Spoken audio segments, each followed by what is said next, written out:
Shalom, Bapak Ibu Saudara yang dikasihi oleh Tuhan. Selamat Paskah. Puji Tuhan, kita berjumpa kembali dalam program Renungan Keluarga Kristen di hari Paskah tahun ini. Kasih setianya sungguh luar biasa nyata dan kuasanya dahsyat dan ajaib. Mari kita bersama berdoa sebelum kita merenungkan firman-Nya. Bapa kami yang di sorga, terima kasih banyak kesempatan hari ini. Kami bersyukur kami bisa menyembah Tuhan. Kami bersyukur kami menikmati Tuhan yang setia memelihara kami, setia menopang kami, setia menjaga kami. Terima kasih Tuhan. Kami mohon urapan-Mu, kami hamba-hamba-Mu bersama akan merenungkan firman. Berkatilah kami bersama dengan keluarga kami hari ini. Demi nama Tuhan Yesus Kristus. Amin. Bapak Ibu Saudara yang dikasihi oleh Tuhan. Hari ini kita akan bersama merenungkan satu bagian perikop firman Tuhan spesial Paskah. Saya mau mengajak kita merenungkan dari Markus pasal yang ke-16. Ayatnya yang ke-9 sampai dengan ayatnya yang ke-14. Demikianlah firman Tuhan. Setelah Yesus bangkit pagi-pagi pada hari pertama minggu itu, ia mula-mula menampakkan dirinya kepada Maria Magdalena. Daripadanya, Yesus pernah mengusir 7 setan.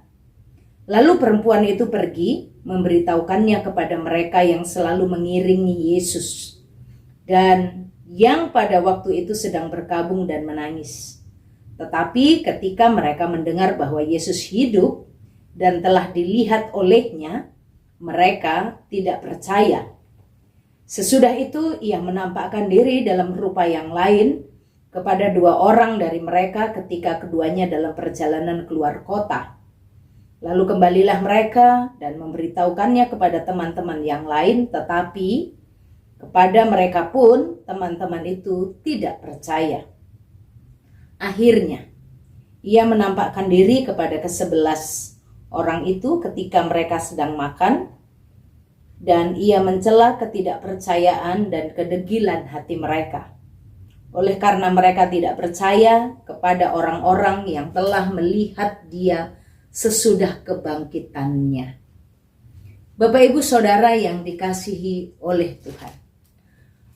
Saat kita merayakan Paskah, dan kita mendapatkan sebuah pertanyaan yang paling sekali kita ingat jika orang bertanya, siapakah nama murid Yesus yang tidak percaya kepada kebangkitan Yesus? Siapa nama yang langsung ada di pikiran Bapak Ibu Saudara? Thomas. Thomas adalah murid yang tidak percaya. Maka kadang-kadang ada guyonan ya di antara kita, sesama anak-anak Tuhan nih, kalau misalnya kita bertemu dengan orang yang karakternya sulit banget percaya, kita langsung bilang, Thomas kamu gitu ya. Thomas kamu, karena gambaran Thomas itu selalu identik dalam pikiran kita. Murid yang gak percaya Yesus bangkit itu ya Thomas. Bapak Ibu Saudara, benarkah hanya Thomas seorang diri yang tidak percaya kepada kebangkitan Yesus? Hanya Thomas satu-satunya murid yang menolak kebangkitan Yesus, yang meragukan kebangkitan Yesus. Apakah benar hanya Thomas yang tidak percaya? Dari semua orang yang mengikut Yesus, yang mengiringi perjalanan Yesus selama dalam pelayanan, dalam mujizat-mujizat yang dilakukan. Dan setelah kebangkitan itu, mereka yang lain sudah tahu, hari Minggu itu Yesus bangkit pada hari ketiga. Seperti yang sudah disampaikan sebelumnya, apakah ke-11 murid yang lain yang dimaksudkan tanpa Thomas itu, apakah mereka sedang menunggu-nunggu, ini sudah harinya nih. Tuhan Yesus kan sudah bilang sebelumnya bahwa di hari ketiga dia akan bangkit. Berarti sekarang waktunya. Maka mereka semua bersorak-sorak memuji-muji Tuhan Di hari Minggu pagi itu tidak ada yang sedih, tidak ada lagi yang berkabung, semuanya bersuka cita. Tuhan Yesus sudah mati ya, tapi dia sudah bilang hari ketiga bangkit. Ayo semua kita bersuka cita, semua kita tepuk tangan. Gak boleh lagi ada yang nangis, ini sudah waktunya nih. Tuhan bilang hari ketiga bangkit. Apakah itu yang mereka lakukan? Bapak Ibu Saudara yang dikasihi oleh Tuhan, sungguh luar biasa kalau Markus menuliskan bagaimana Yesus beberapa kali menampakkan diri kepada murid-muridnya. Awalnya, murid yang pertama sekali ini mendapatkan penglihatan dan Tuhan menampakkan diri kepada mereka. Ini adalah seorang Maria Magdalena. Yang dia juga punya latar belakang, sebenarnya dia nggak baik ya. Dia punya latar belakang kan, daripadanya juga ada setan sebelumnya, ada 7 setan tuh. Dan Yesus sudah mengusirnya, tapi sesudah dia bertobat, dia percaya Yesus, dia melayani Yesus, tim ya, yang pelayanan melayani rombongan Tuhan Yesus bersama dengan para murid. Awalnya dia juga nggak kenal, awalnya dia juga salah sangka. Waktu Tuhan Yesus menampakkan diri kepadanya, kamu penjaga taman kan, kamu yang curi guruku, ayo di mana? Kamu jujur, kamu bilang di mana kamu taruh. Awalnya dia juga nggak ngerti, tapi karena komunikasi terus dengan Tuhan Yesus, begitu Tuhan, kamu cari siapa? Kamu nggak tahu, dia jawab.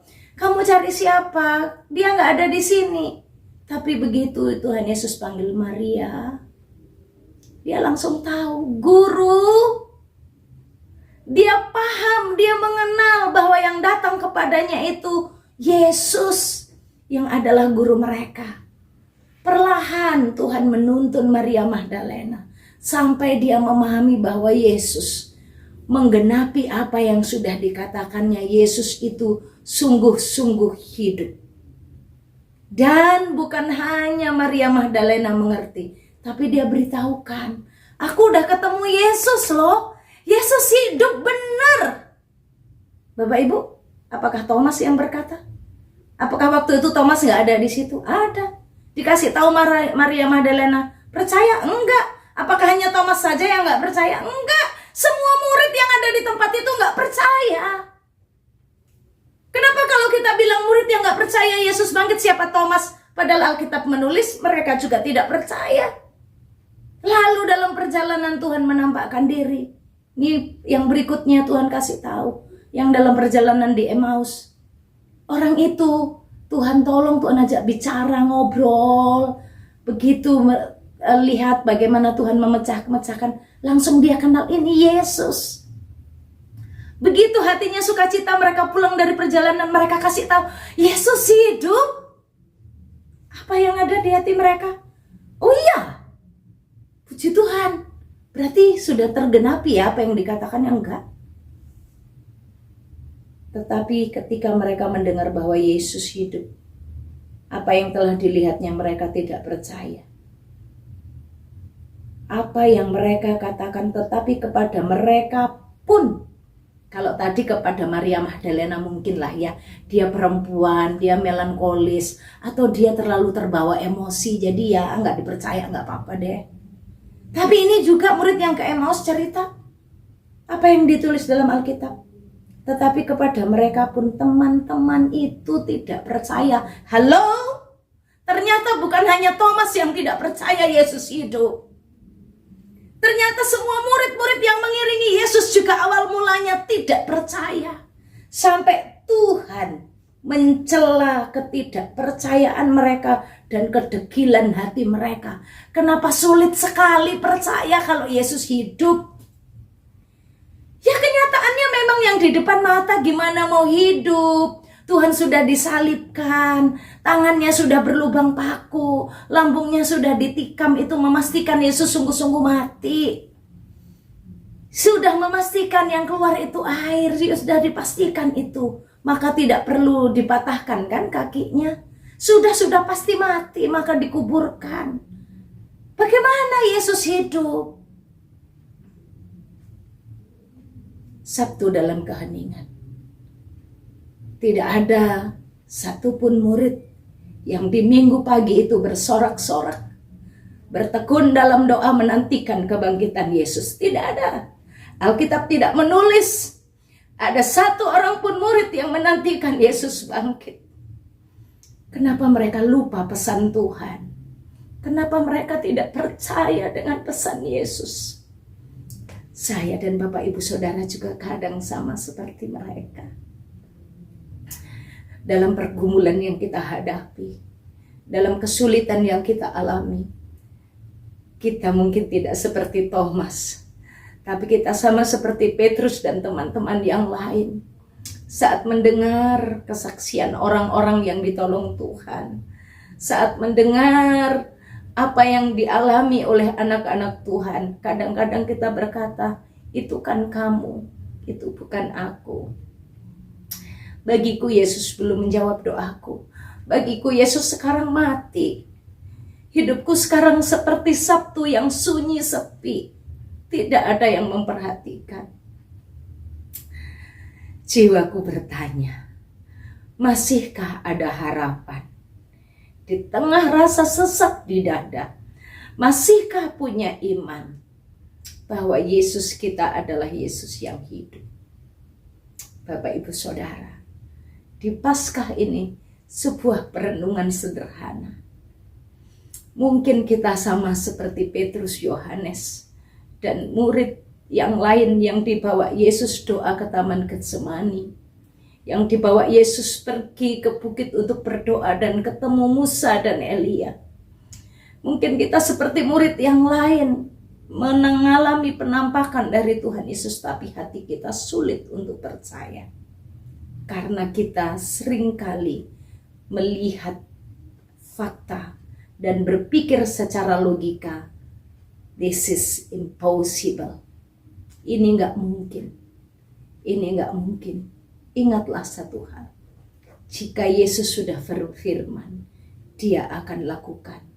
Jika Yesus sudah bersabda, Dia akan perbuat bagi kita. Mari kita bersama belajar. Percaya firman-Nya. Ingat firman-Nya. Bapak Ibu Saudara, Dia hidup. Dia mendengar. Dia bergerak, Dia berkuasa, Dia dahsyat, Dia sanggup menolong kita. Mungkin hari-hari ini terasa seperti hari Sabtu yang penuh dengan kedukaan dan perkabungan. Hati yang teriris, hati yang bingung, hati yang tidak memiliki siapa-siapa. Tapi bukankah Tuhan sudah berkata, jangan takut.